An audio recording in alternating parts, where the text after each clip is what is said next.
Operation सर्वशक्ति किससे संबंधित है और इसका क्या मतलब होता है? इस प्रकार से भी कुछ पूछा जा सकता है, या कौन सी सेनाओं के बीच हो रहा है ना, या फिर ये कहाँ हो रहा है, कहाँ शुरुआत हुई है इसकी।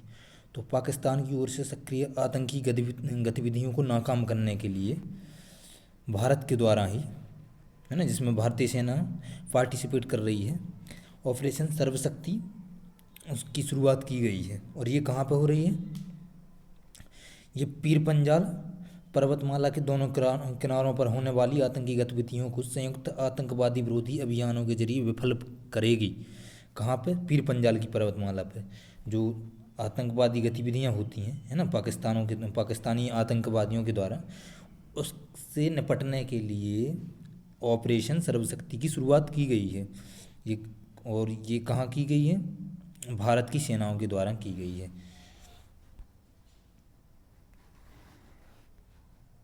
19वां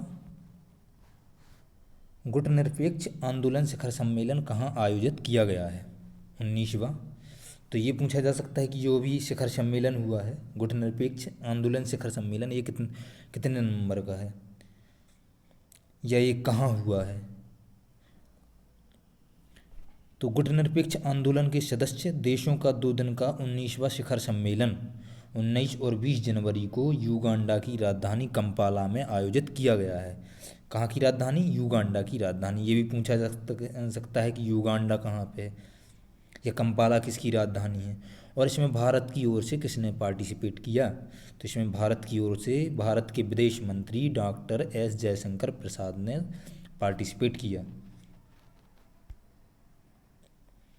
और इसका उद्देश्य था, जिसके लिए थीम बोला जाता है, साझा वैश्विक संपन्नता के लिए सहयोग को गहरा करना।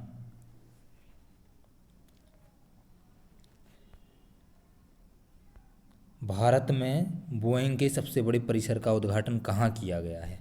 बोइंग, या ये किस चीज़ से रिलेटेड है? बोइंग किसने किया है?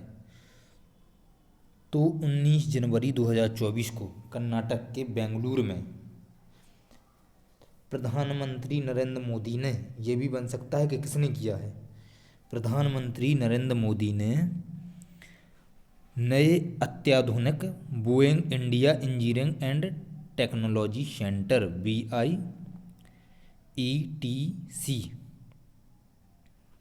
के परिसर का उद्घाटन किया। 1600 करोड़ रुपए के निवेश से निर्मित 43 एकड़ का यह परिसर अमेरिका के बाहर बोइंग का सबसे बड़ा निवेश है।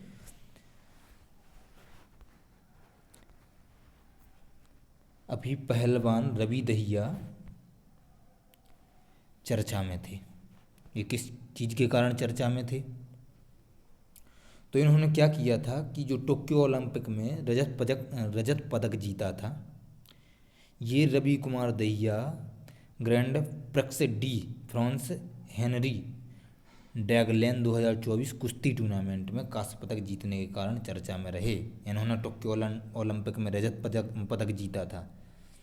और अभी के जो grand prix de France Henri Deglane 2024 कुश्ती टूर्नामेंट हुआ है, उसमें इन्होंने कांस्य पदक जीता है। और वो भी कौन से ग्रुप में? पुरुषों के 61 किलोग्राम फ्री स्टाइल वर्ग में स्टार पहलवान रवि दहिया ने कजाकिस्तान के कैरात आमिरतयाब के खिलाफ 10-4 से जीत दर्ज की। तो ये कौन से वर्ग का? 61 किलोग्राम फ्री स्टाइल वर्ग का, है ना। और ये कहाँ हुआ था? किसके अपोजिट जीता है? कजाकिस्तान के कैरात आमिरताएव। ये भी पूछा जा सकता है कि कैरात आमिरताएव कहाँ के थे, है ना, किस देश से रिलेटेड है, किस देश के खिलाड़ी थे। तो ये आज की हमारी करंट अफेयर्स।